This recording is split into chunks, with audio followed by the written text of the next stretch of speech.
आज आम्ही कोटी रुपयाचे बंगले बांधलेत आणि आमच्या बापाचा चहा तुम्ही बंद केलाय तरी आम्ही तक्रार करीना. 15 वर्षापूर्वी महिला मंडळ मुलीचा बाप मुलीला दिवाळीला जर न्यायला आला तर नवरदेवाकडची माणसं त्याला चहा देत नव्हती. याच्यातले जेवढे श्रीमंत माणसं बसलेत कीर्तनाला एकालाही घरी चहा नाही सकाळी. लाबाड बोलायचं नाही. हे चहा घरी पिते नाही. लय दरिद्री श्रीमंत माणसं लय हलकट. हे फक्त कडक कपड्यानं झाकून जातात नाही तर लय भांगार. हे फक्त मोठ्याच बनवून झाकून जात नाही ते घरी चहा नाही पिती. हे सकाळीच हाटेल पुढं आणि चहा काय मोठ्याचा पितात काही गरीबाचा सुताराचा गावंड्याचा जे इटाराचा जात्यात त्यांचा चहा पिते. अशी दरिद्री बसत त्या खुर्चीवर आणि मग ते सुतार गावंडी फुगीर राहते. ते 300 रुपये रोजाचे माणसं. दादा चहा घ्या द्या. दादा नाव काय त्याचं दादा चहा घ्या ना द्या ना. आणि चहा प्याता प्याता दादा म्हणतो थोरल्या मुलांना आपल्या JCB घेतला का आला तुला खड्डा घ्यायला घेतला का घेतला तुला JCB.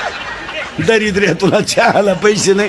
अरे ते बिचारा इटाराच आहे जाते तरी 10 लोकांना चहा पाहिजे. ते ही श्रीमंत माणसं लय भंगार मारा. हे फक्त हाती पैशावाले असल्यामुळं आपण त्यांना काही म्हणत नाही ना तर त्यांना भेजे बिजे काय याडपटायचे. ते फक्त लक्ष्मी त्यांच्या घरात असल्यामुळं आपण म्हणजे हे वांग काय आहे त्यांच्याकडे. आजही तुम्ही गरीबाच्या घरात जा. ही आमची शेतकऱ्याची बाई आहे. 3 मुळ्या ऊसाच्या तुडी ती बादलीभर धुणं धुती आणि 10 लिटर म्हशीचं दूध काढी ती. सर्दी होईना तिला. सर्दी थंडी तापत बाजूलाच. सर्दी झाली तर ती लगेच कोरा चहा पितीन मोकळी झाली. याची लिफ्टनं वर जाती लिफ्टनं खाली येते. मणक्यात गॅप डोळ्याला अंधार आहे त्या. अगं तू जगती तरी का आला. जर त्यालाही मोकळं करीना तोही गुंतून ठेवला त्यालाही दुसरी करता येईन तूही उलथानं काय करते त्याला. पटलं. आजही शेतकऱ्याच्या घरात जा. 15 माणसाचा स्वयंपाक 15 मिनिटात. पिठलं भाकर पण दणकून. हे श्रीमंत हलकट माणसं मोजी त्या. 5 सांगितले 6वा वाढला संपल्या चपात्या. आणि त्याची बायको म्हणती निवांत जेवा. ताटल्या खाता का निवांत जेवा. शेतकऱ्याच्या घरात अजून आरुळी देऊन चहा येतो. आणणारे चहा वजन नाही आहे. गरीबाच्या घरात वजन नाही आहे. आजारी एक तुम्ही नाही मग बोलायला काय वजन नाही आहे. अजूनही गरीबाच्या घरात जाऊन पहा चहा आणणारे. हे श्रीमंत हलकटांचं तसं नाही.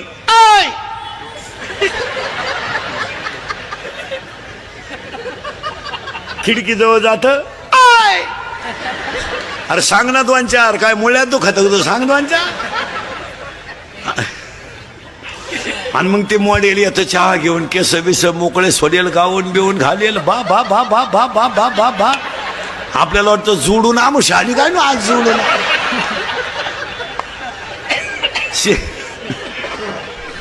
अरे शेतकऱ्याच्या घरात चहा प्यायचा म्हणजे कपातून बशीत. या दरिद्र्यांच्या घरात कपाट डोकायला लागत. चहा आहे का. अजून 1 वर्षानं या श्रीमंताच्या घरात एकच कप येणार सगळ्या पाहुण्यांना. फक्त पाहुण्या पुढं कप न्यायचा आणि पाहुण्यानं जिबीचा शेंडा बुडवायचा फक्त त्याच्यात.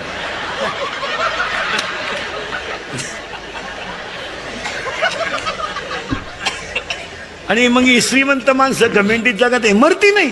नुसते पडेल खाटाव नुसतं पाहतो पाहुण्यांक.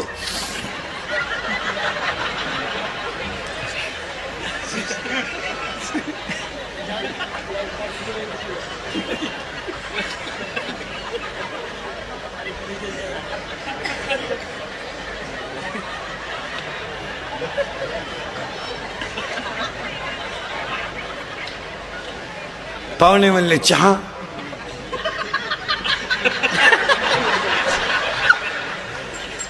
दूध थोडी दारू.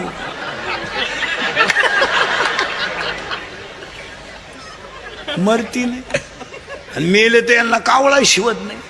भाषण करणारे कटाळे कावळाची. एक महाराष्ट्र शासनाचा कर्मचारी मेला. भात वाळला 10:30 वाजले. भाषण करणारे कटाळले कवर खोटं बोलतील. कारण नदीवरच्या दाव्याचं भाषण म्हणजे प्युअर खोटं भाषण. अहो कसाही मरू चांगलाच म्हणायची पाळी येते ना. तो येड सोडून मिळाला तरी आपण म्हणायचं त्यांचे आमचे जवळचे संबंध होते. आता काय करता. वाहिला बुद्वी दुःखाची केवळ वाहिला बुद्वी दुःखाची केवळ वाहिला बुद्वी दुःखाची केवळ वाहिला बुद्वी दुःखाची केवळ भोगले ते भाला सचिदात भोगले ते भाला सचिदात ठेविले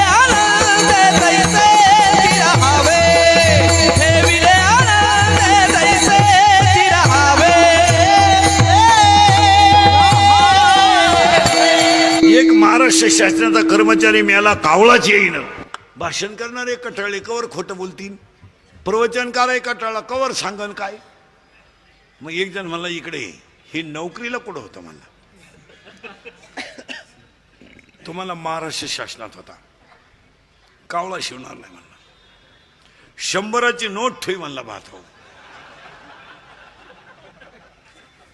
ठेवली ना 100ची नोट. 50-50 कावळे गोळा झाले. पण कावळ्याने फक्त नोटच नेली. 7 तासात राहिला. आता काय माहिती. मग दादा कोंडकेने फुकाट पहिली 100ची नोट काढली का तेव्हापासूनच काढली. एक ही माणसं मरत नाहीत. मला गोष्ट नाही सांगायची. सरकारनं आणि आईबापाने मुली किती मोठं नेऊन ठेवल्या त्याचं सगळ्यात मोठं ज्वलंत उदाहरण अरे बाई. त्यांच्या वाढदिवसाला इंदुरीकडचं कीर्तन ठेवलं म्हणल्यावर त्या माणसाला 100 वर्ष ब्याव नाही. आपलं कीर्तन जर वास्तुशांतीला ठेवलं तर वर्षात 2रा बांगला होतो. ज्यांनी ठेवला असतील त्यांना अनुभव घ्या. जर दुकानच्या उद्घाटनाला ठेवलं तर वर्षात 2रं दुकान होतंय. जर वाढदिवसाला ठेवलं तर माणूस 100 वर्ष जगतोय. आणि जर लग्नाला ठेवलं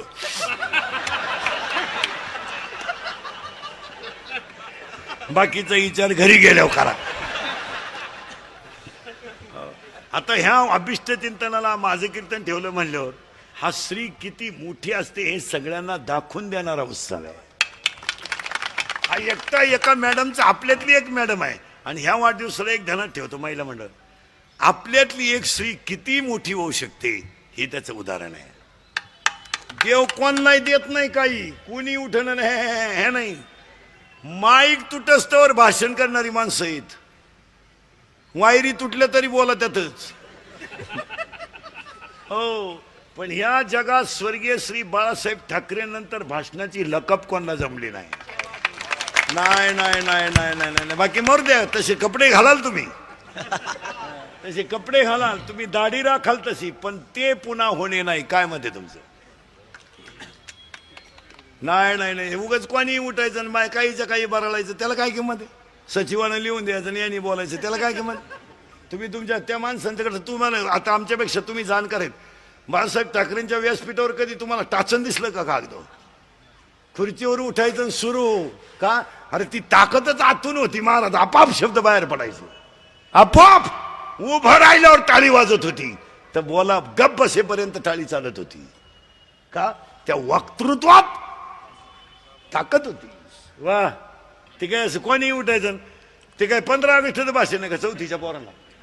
इंग्रजांनी देशावर अन्याय केला तुझ्या इतका नाही केला. बघ त्यांनी केला. हे काय भाषण आहेत. हो पुन्हा व्यक्ती होईल तशी बोलणारी नाही. ऐका नीट.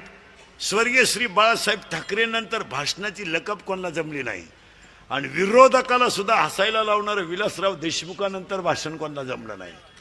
वा वा वा वा. महाराज सत्ताधारी असो नाही तर विरोधक असो खळखळा असला पाहिजे. त्या भाषणाची लकप होती. 3 दुसऱ्याच्या हृदयाचं छेद घेणार स्वर्गीय श्री R.R. पाटलानंतर भाषण कोणाला जमलं नाही.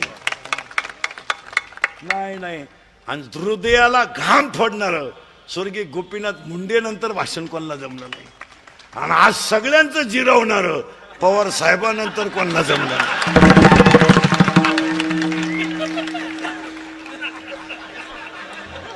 नाद खुला, नाद खुला.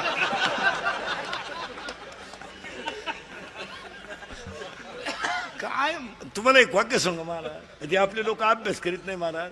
ही जी माणसं असतात ना महाराज, नगरसेवक साहेब मॅडमला सांगून देतो, ही जी माणसं असतात ना महाराज, ही इतरांच्या तुलनेत बुद्धीनं 10-10 वर्ष पुढे असतात. काल ज्यांची जयंती होती ते महात्मा ज्योतिबा फुले, शाहू महाराज, संभाजी महाराज, डॉक्टर बाबासाहेब आंबेडकर, सावित्रीबाई फुले, ही जी माणसं होती, बाळासाहेब ठाकरे, शरदचंद्रजी पवार, ही जी माणसं आहेत ना महाराज, ही आपल्या अभ्यासाच्या 10 वर्ष पुढे आहेत. आपल्या डोक्यात जेव्हा मराठी शाळा येते तेव्हा त्यांच्या डोक्यात इंग्लिश मिडियम येतं, आणि आपल्या डोक्यात इयर खांदायची येतं तेव्हा त्यांच्या डोक्यात ठिबक येते. आपण म्हणतो इयर खांदायला पाहिजे तेव्हा ते म्हणतात ठिबक केली पाहिजे. आपण म्हणतो इंग्लिश मिडियम काढलं पाहिजे तेव्हा ते म्हणते इंजिनिअरिंग काढलं पाहिजे. इतका त्यांचा आपल्या बुद्धीचा इतका फरक आहे की नाही. आणि ही 80 वर्षाची जी ताकद आहे ना, सगळ्या तरुण पोरांना सांगतो, ही 80 वर्षाची जी ताकद आहे ना, ही ताकद 18 वर्षाच्या पोराला लाजिते हो. 18 तरुण पोरांनी पवार साहेबांकडून एकच घ्यायचं महाराज, 80 वर्षात त्या माणसाकडे इतका उत्साह आहे. 80 अक्कल बंद होती माणसाची. 80 तुम्ही बुद्धिमान, तुम्ही हसण्यावारी गोष्टी नेऊ नका. त्या माणसाकडे वय 80 वर्ष आहे पण चैतन्य 28 आहे. महाराज कोण प्रवास करतं काय बोलायच्या गोष्टी सोप्या आहे का. इथं 2 दिवस आळंदीला आला तर 3 दिवस उठला नाही. तकलीफ झाली, तकलीफ झाली, तकलीफ झाली. तुम्ही बारीक अभ्यास करा, तुम्ही मी. महाराज कष्ट आहे आणि एसबीएनला फिरणं याच्यामध्ये कष्ट आहे, पण त्या माणसांच्या चेहऱ्यावर कधी माईकवर उभे राहिलो कष्ट जाणवत नाही हो. आपल्या सगळ्या तरुण पोरांनी तो पक्षभिक्षा मरू दे, त्याच्याशी काय आपल्याला घेणं नाही. आपला काय राजकारण हा आपला पिंड नाही. तुम्ही म्हणाले एकाच माणसाचा प्रचार करतो, बावळाट पण आहे हा. मी सगळ्या पक्षाचा निष्ठावंत कार्यकर्ता आहे. आपलं असं आहे सगळ्यांना समान. ते राष्ट्रवादी, काँग्रेस आणि सेना आणि भाजप ते आपल्या बजेटमध्ये बसत नाही. ते तुमचं तुम्ही झक मारा तिकडे. आपण फक्त व्यक्तीच्या कर्तृत्वाला किंमत देणारा माणूस आहे, त्याच्या पक्षाला नाही. पक्षाला काय घेणं आपल्याला काय करत. बरं कोणी पक्ष काढला तर काय आमच्या पक्षाची तुलना होत असते का. तुम्ही किती पक्ष काढले